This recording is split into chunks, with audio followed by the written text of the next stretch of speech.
नमस्कार, मैं हूं नुपुर जारोली लोढ़ा और हम सीधा पहुंच रहे हैं राजस्थान की नवाबों की नगरी यानी कि टोंक, जो कि सचिन पायलट का गढ़ माना जाता है। और आज हमारे साथ में मौजूद है पूर्व उप मुख्यमंत्री, पूर्व प्रदेशाध्यक्ष और टोंक के प्रत्याशी सचिन पायलट। सचिन पायलट के साथ में चुनावी सफर पर आज हम बातचीत करेंगे। सबसे पहले आपका बहुत बहुत स्वागत है। थैंक यू, बहुत बहुत शुक्रिया। पायलट जी, सबसे जरूरी जो सवाल है वो ये है कि 2018 में हमने देखा कि आप प्रदेशाध्यक्ष के तौर पे थे और 2023 में आप टोंक के प्रत्याशी हुए हैं। तस्वीर किस तरह से बदलती हुई देखते हैं? जब 5 साल पहले हम लोग यहाँ चुनाव लड़ रहे थे तो यहाँ पर बीजेपी के विधायक थे, बीजेपी की सरकार थी। जनता ने हम पर बहुत विश्वास व्यक्त किया और भारी बहुमत से मैं जीत कर गया और हमारी सरकार, पार्टी की सरकार बनी। इन 5 सालों में हम लोगों ने जो मैनिफेस्टो के वादे थे उन सबको पूरा करने का काम किया और भाजपा की जो सरकार केंद्र में रही उसकी बेरुखी के बावजूद भी प्रदेश में लोगों का भला हम लोगों ने किया। बीजेपी विपक्ष के रूप में यहाँ गायब रही और मैं मानता हूँ कि जब हम 2018 में हम जब चुनाव लड़ रहे थे तो उसके पीछे 5 साल का बहुत लंबा संघर्ष था। जब लास्ट टाइम सरकार कांग्रेस पार्टी की थी तो हम चुनाव बहुत बुरी तरह हारे थे। हम सिर्फ 21 विधायक जीत कर आए थे।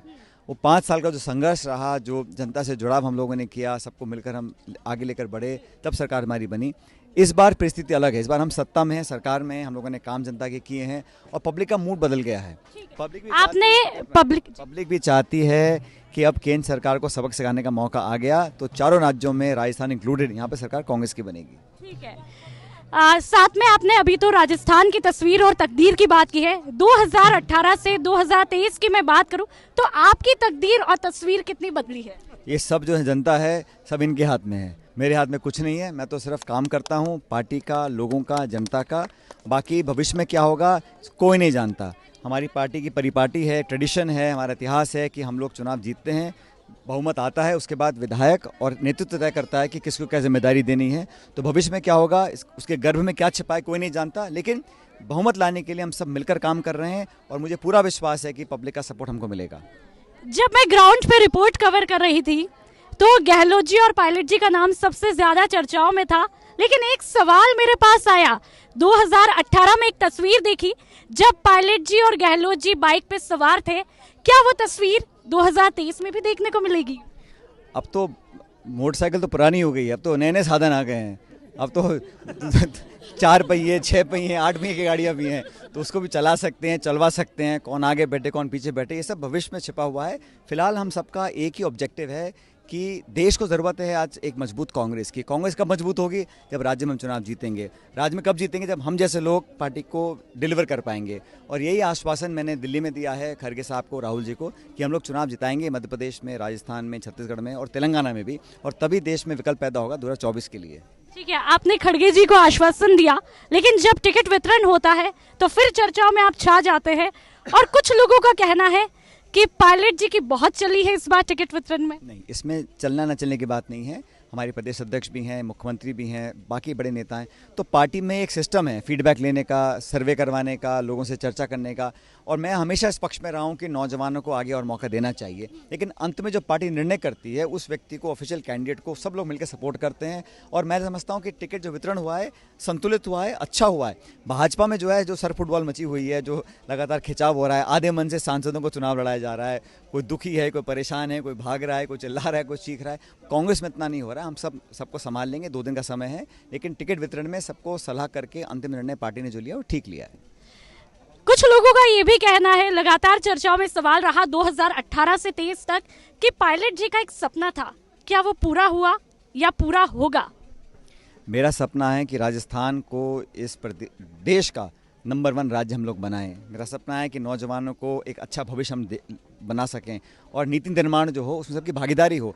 और हमारी पार्टी का जो कार्यकर्ता है, जिसने 5 साल तक लाठियां खाई, डंडे खाए, जेलों में गए, धरने दिए, भूख हड़ताल करी, लाठियां डंडे तो आपने भी खाए, ये भी कहा। तो हम सब लोगों को मान सम्मान के साथ हम लोग संयोजित करें, क्योंकि पार्टियों से सरकार बनती है, सरकार से पार्टियां नहीं बनती हैं। पार्टी मजबूत होगी, कार्यकर्ता मजबूत होंगे बूथ पे, तभी तो मजबूत होंगे और तभी सरकारें बनाएंगे। मुझे लग रहा है बदलाव हो रहा है पूरे देश में और कांग्रेस लगातार और मजबूत हो रही है। राहुल जी की यात्रा जो रही ना, भारत जोड़ो यात्रा, उससे एक ऊर्जा का संचार हुआ है कांग्रेस वर्कर्स में, उसका फायदा मिलेगा हमको। पूरे देश में बदलाव की आप बात कर रहे हैं, टोंक में कितना बदलाव देखते हैं? टोंक में मुझे लगता है सकारात्मक बदलाव हुआ है। एक पिछड़ा इलाका था, यहाँ पहली बार मैं चुनाव लड़ा 5 साल पहले, तो हमने कोशिश की है कि यहाँ पर मूल जो सुविधाएं हैं वो लोगों को प्रोवाइड कराएं और काफ़ी हद तक हम कामयाब हुए हैं।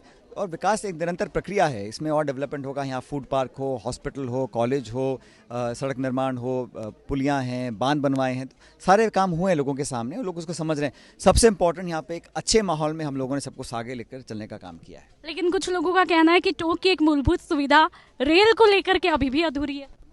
ये परियोजना जब मनमोहन सिंह जी प्रधानमंत्री थे उस समय, मैं तो अजमेर से सांसद था, उस समय हम लोगों ने इसको पारित किया, बजट आमंत्रित किया, सर्वे ऑर्डर कर दिया।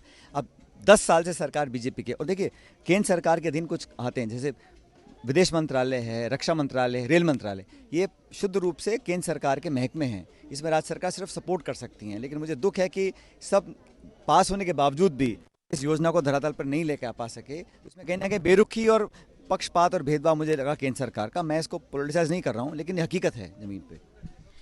बीजेपी को लेकर के लगातार ये है कि चर्चा में रहा कि ईडी की एंट्री चुनावों में हो जाती है, कांग्रेस इस पे जम के प्रहार कर रही है।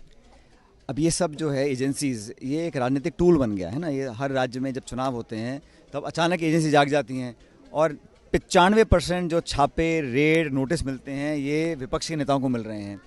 तो ये जनता भी समझ गई है कि जब इलेक्शन में पार्टी बीजेपी हार रही होती है तो इन एजेंसी को आगे कर देती है और जो बाकी जो कार्रवाई ईडी करती है और जवाब बीजेपी देती है, ये जो मिलीभगत है ये पूरी तरह एक्सपोज हो चुकी है।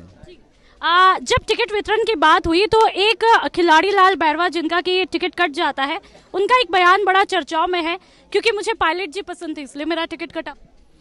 नहीं, देखो उन्होंने भावुक होकर कुछ कहा होगा, और एक बड़े नेता हैं पार्टी के, वो पहले सांसद रहे, एससी कमीशन के चेयरमैन और विधायक रहे, किसी कारणवश उनको टिकट पार्टी नहीं दे पाई, तो हो सकता है उन्होंने स्टेटमेंट दिया हो। लेकिन वो पार्टी ने सब सोच समझ के निर्णय लिए हैं। लेकिन मैं कह रहा हूँ हर व्यक्ति को सब संतुष्ट कर पाएँ संभव, टिकट एक व्यक्ति को मिलता है, लेकिन उनको टिकट नहीं मिल पाया, ये बात सच है।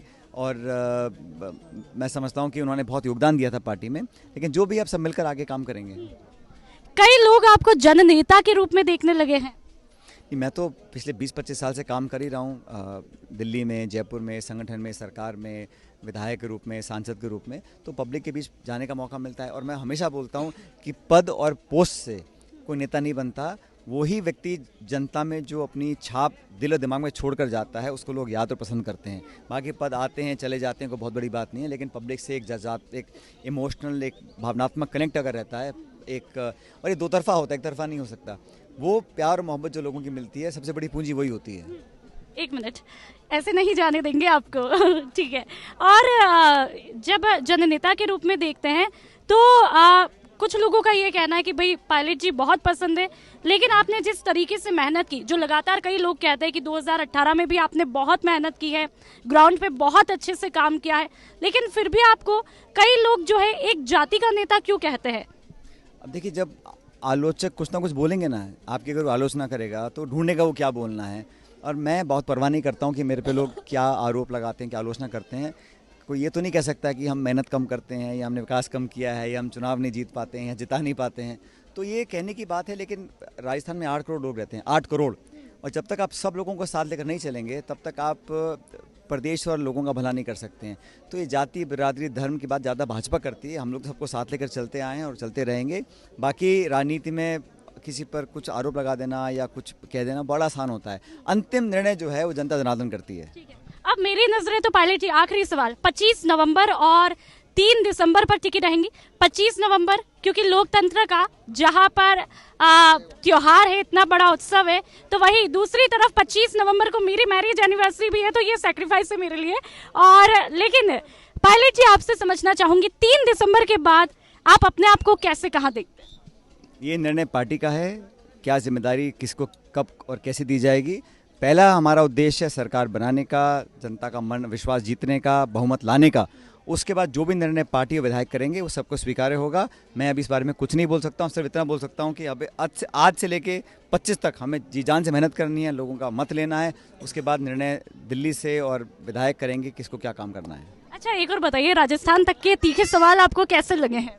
नहीं, अच्छे लगे हैं यार। आपको मैं अग्रिम बधाई देता हूँ, आपकी जब सालगिरह है 25 तारीख को, भाई सब ताली बजा दो, उनकी सालगिरह है शादी की, आपको शुभकामनाएं। बहुत शुक्रिया।